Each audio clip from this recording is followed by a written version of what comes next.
Makes a man lose a woman's respect faster than he can realize. It's not always cheating, it's not always lying. Sometimes it's the subtle ways he gives his power away without even knowing it. Men don't lose women because they aren't good enough.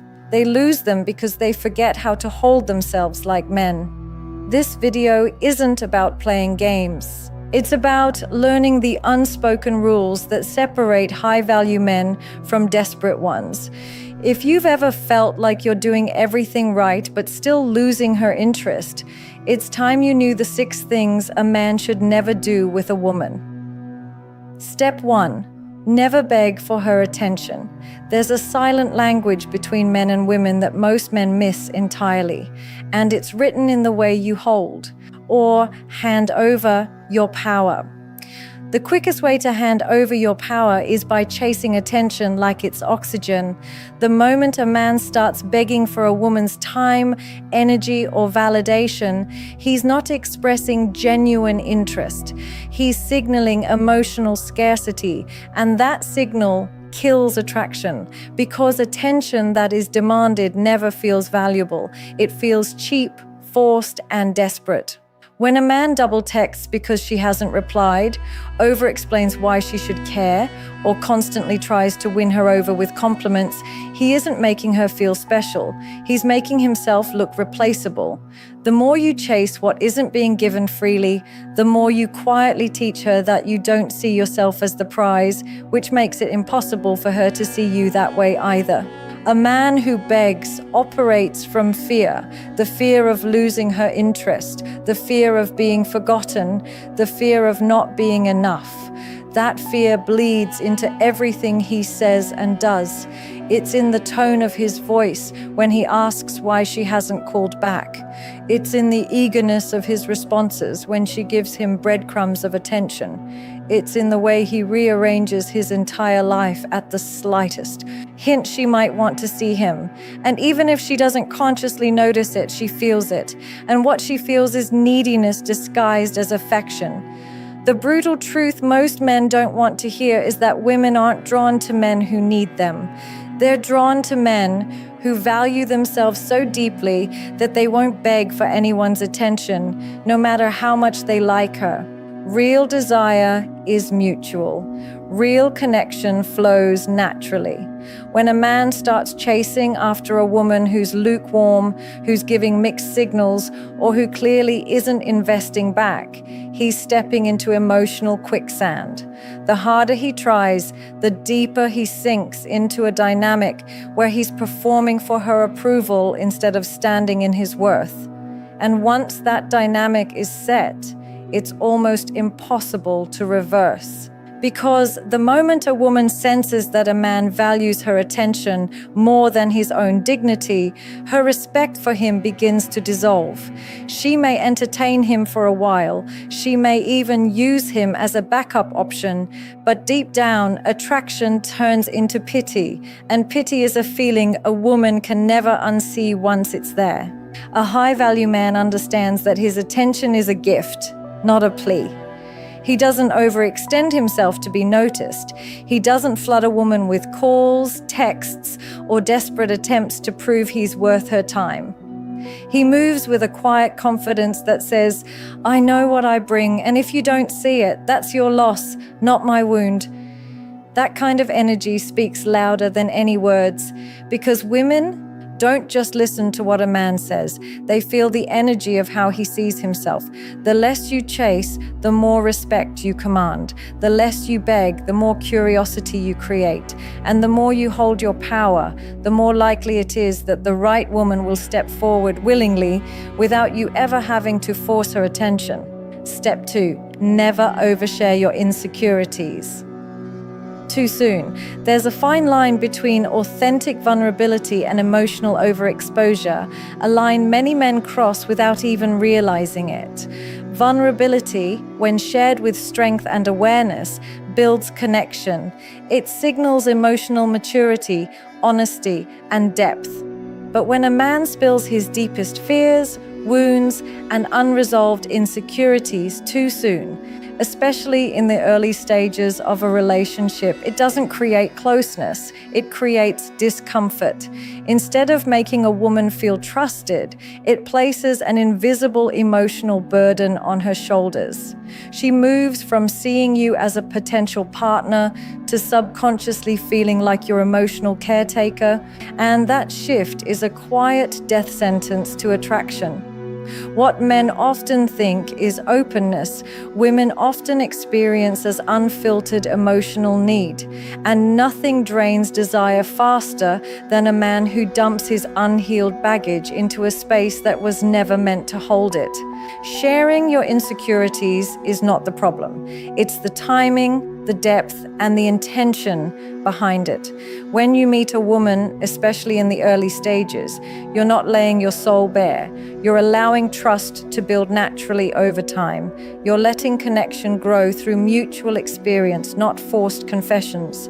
A man who overshares about his childhood wounds, his self-doubts, or his heartbreaks before emotional intimacy is earned isn't being vulnerable. He's seeking emotional validation. And when a woman senses that your openness comes from a need for her approval or her sympathy, she stops seeing you as emotionally strong and starts seeing you as emotionally unstable. Vulnerability shared too soon feels less like a gift and more like an emotional debt you expect her to carry. Insecurity, when handled with self-awareness, can be a point of connection later in a relationship. But when you lead with it, when you feel the need to confess every fear, apologize for every perceived flaw, or explain your emotional scars as if they define you, you're not showing strength. You're advertising your self-doubt. And a man who doesn't believe in his own worth silently asks a woman to believe in him on his behalf. That's not connection. That's emotional outsourcing.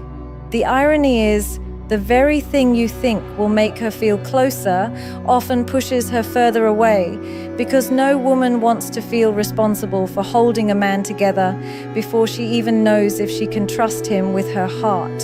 Women are drawn to men who know how to hold space for their own emotions.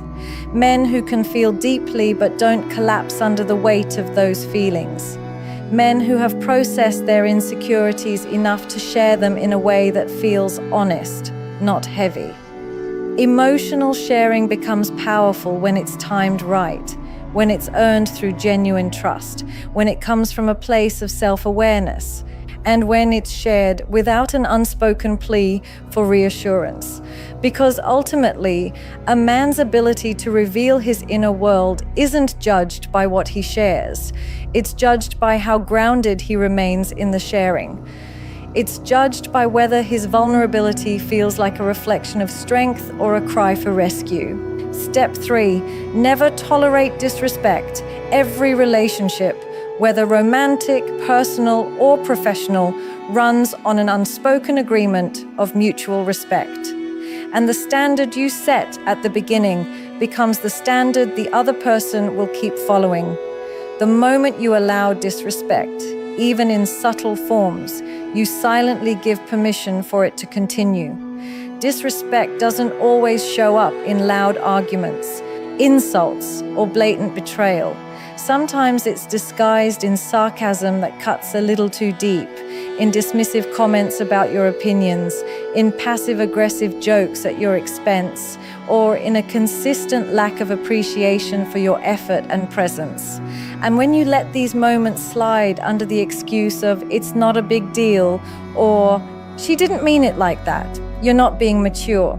You're being complicit in teaching her how little she has to value you. Respect is never accidental. It's cultivated by the way you carry yourself and by the boundaries you uphold when others test them. Women, whether they realize it or not, are constantly reading the silent cues you send. The way you respond when she pushes a boundary, the way you carry yourself when she crosses a line, the way you handle disrespectful behavior, all of it tells her exactly how much she should respect you. And when you choose silence in the face of consistent disrespect, you communicate that your dignity is negotiable, that you'd rather be liked than respected, that you're willing to shrink your standards just to keep her attention. And no woman, no matter how much she cares, can genuinely admire a man who stands quietly in the face of disrespect. A high-value man isn't triggered by every minor issue, nor does he engage in petty power plays, but he also doesn't tolerate behavior that diminishes his worth. He knows the difference between playful banter and toxic disrespect, between a light-hearted joke and a passive-aggressive jab. And the moment a woman crosses that line, he doesn't explode, accuse, or retaliate. He simply sets the record straight with calm, unshakable clarity. Sometimes that means speaking directly to the behavior with confidence. Other times it means creating distance and stepping back from a dynamic that's become unhealthy. But what he never does is stay silent in the hope that things will magically correct themselves. Because silence in moments of disrespect doesn't earn peace. It breeds resentment and invites repeat behavior. When you tolerate disrespect, you shift the entire energy of the relationship. You move from being a man she looks up to and values to a man she subconsciously dismisses. And it happens faster than most men realize. The first time you let a disrespectful comment pass without addressing it, the first time you allow her to manipulate your time or mock your values, the first time you compromise your dignity for the sake of harmony, you lose a piece of her respect that is hard, if not impossible, to win back. And once respect erodes, attraction soon follows. Because a woman can desire a man for his looks, his charm, or his presence, but she will only stay with a man she deeply respects. Step 4. Never make her the center of your world. One of the biggest mistakes men make, especially when they finally find a woman they're deeply attracted to, is abandoning their sense of self in the process of trying to keep her. They shift their entire focus, energy, and priorities toward her, slowly making her the center of their world. What starts as genuine care or excitement quietly turns into emotional dependence. The danger in this isn't always obvious at first, because most women appreciate being pursued or valued, but the second a woman senses that a man's life revolves entirely around her, that his happiness, confidence, and sense of purpose depend on her presence, the dynamic starts to change in ways he can't control. She moves from feeling desired to feeling suffocated, from feeling admired to feeling burdened by his emotional reliance. And that shift quietly erodes attraction and respect, sometimes beyond repair. A man who makes a woman the center of his world signals, whether he realizes it or not, that he has nothing else going on that gives his life meaning. He becomes the man who's always available, who drops his plans, abandons his goals, and adjusts his entire schedule at her slightest request. At first, this might feel flattering to her ego, but deep down, it creates an unspoken imbalance. Women are drawn to men with purpose, with direction, with a life that commands their focus. They admire a man who values them deeply, but never more than he values his mission. When a man sacrifices his ambition, hobbies, friendships, and personal standards just to keep a woman close, he communicates that his life isn't driven by passion or vision. It's driven by fear of losing her. Women don't want to be a man's world. They want to be a part of a man's world that's already full.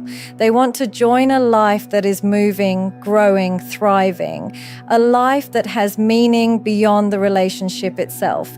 Because a man without purpose becomes a man without polarity. And without polarity, attraction dies. When a man anchors his entire identity on making a woman happy, he unintentionally puts pressure on her to be his source of fulfillment. That pressure suffocates love. It shifts the energy from healthy desire to emotional neediness. It drains the spark and replaces it with silent resentment, even if neither of them can fully articulate why. A woman starts to feel like she's no longer choosing to be with a man she admires. She's carrying the emotional weight of a man who's abandoned himself. A high-value man knows his life is his responsibility. His growth, his mission, his direction, those things come first, not out of selfishness, but out of alignment. Because when a man is rooted in his purpose, he brings his best self into every relationship. He's grounded, focused, and emotionally balanced. He doesn't need a woman to complete him or make him feel significant. His life is already filled with meaning, and the woman who joins him on that journey feels inspired by his strength, not drained by his need. That's the man who holds a woman's attention without ever having to cling to it. That's the man who leads in love without losing his center. Step 5. Never try to control or fix her. One of the most damaging things a man can do in a relationship is assume it's his job to control or fix a woman. It often doesn't come from malice. It comes disguised as care, concern, or even love. But underneath the surface, it's almost always rooted in fear and insecurity. A man who tries to control a woman's choices, behavior, or emotions is usually afraid of losing her, afraid of feeling powerless, or afraid of facing his own discomfort when she doesn't fit into the version of her he wants.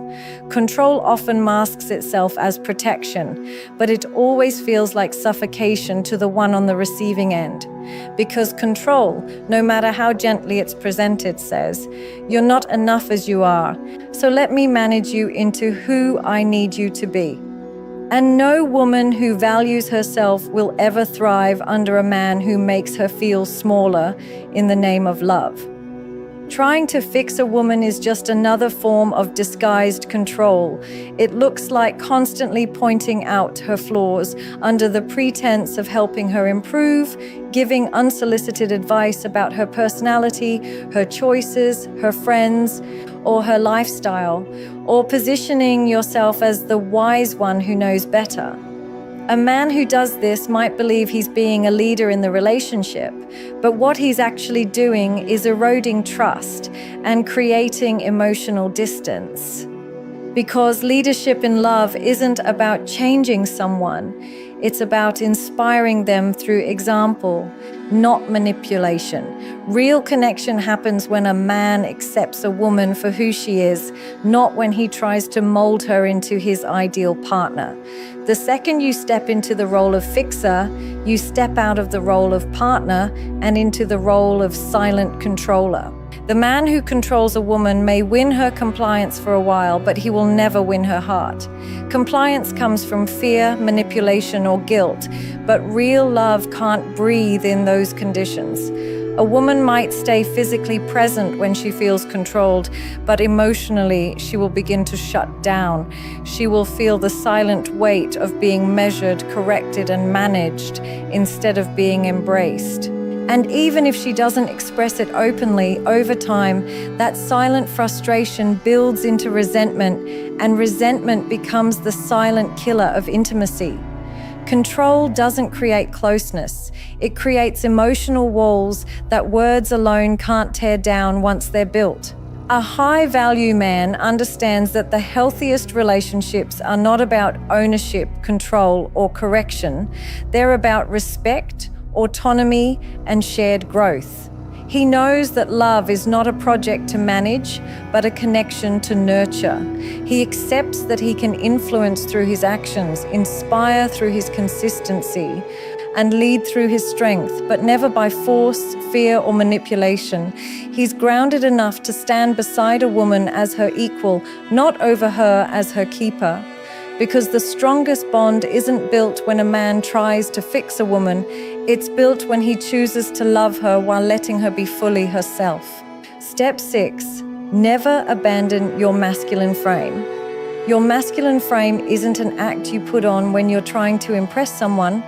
It's the grounded, unshakable energy you carry no matter who's in front of you. It's the quiet confidence of knowing who you are, what you stand for, and how you move through the world. Even when situations test your patience or emotions try to pull you off center. A man who holds his masculine frame doesn't mean he's cold, detached, or emotionally numb. It means he knows how to regulate his responses instead of reacting on impulse. It means he doesn't fold under pressure, doesn't abandon his standards to keep someone close, and doesn't lose himself just because a woman challenges his ego. Your masculine frame is the invisible backbone of how you show up, and once you let it collapse, everything else starts to crumble with it, especially respect and attraction. Men lose their frame when they become overly reactive, when they get easily triggered, emotionally manipulated, or caught in constant validation-seeking behavior. It happens when a woman tests his patience, and instead of responding with calm clarity, he lashes out, begs for her approval, or tries to please her at the cost of his own self-respect. It shows up when he starts chasing for answers, demanding reassurance, or trying to fix every emotional shift in the relationship as if it's his personal responsibility to manage her moods. And while the world might tell men that being emotional and expressive makes them more attractive, the deeper reality is this: a man who cannot hold his center under pressure becomes emotionally unsafe. And no woman will feel truly drawn to a man she perceives as emotionally weak or unstable. Your masculine frame isn't about being stoic or emotionless, it's about being emotionally sovereign. It's about mastering your reactions instead of letting the moment master you. A man who can feel deeply without letting those feelings control his actions holds a rare kind of power. He becomes the calm in the chaos, the grounded energy in emotional storms, the steady presence that commands respect without ever having to demand it. Women naturally test a man's frame, not out of cruelty, but because they want to feel the strength of a man who won't collapse under emotional tension. They want to know you won't crack the moment things get uncomfortable, that you can stand firm without needing to dominate or disappear. Holding your masculine frame is about consistency. Consistency in your words, your actions, your emotions, and your values. It's about not shrinking to avoid conflict or overextending yourself to win approval. It's about refusing to let lust, fear, or insecurity pull you into behaviors that betray your own standards. The man who keeps his frame doesn't just attract women, he earns their lasting respect. Because in a world where so many men either suppress their emotions or drown in them, the man who can feel, lead, and remain grounded stands out without even trying. He holds his ground when tested, speaks with calm certainty, and navigates every interaction with the quiet strength of someone who knows his worth isn't up for negotiation. A man doesn't lose a woman because he isn't good enough. He loses her because he forgets how to hold himself like a man. In every relationship, your energy sets the tone before your words ever do. When you beg for attention, overshare your wounds, tolerate disrespect, abandon your purpose, try to control her, or lose your masculine frame, you're not just losing her respect. You're losing yourself. And nothing is more unattractive than a man who trades his power for a temporary connection. This isn't about playing hard to get. It's about standing so firmly in your worth that respect becomes the only language you speak. So remember, real men don't chase validation. They lead with presence, protect their dignity, and never forget that the right woman is drawn to the man who never abandons himself trying to keep her.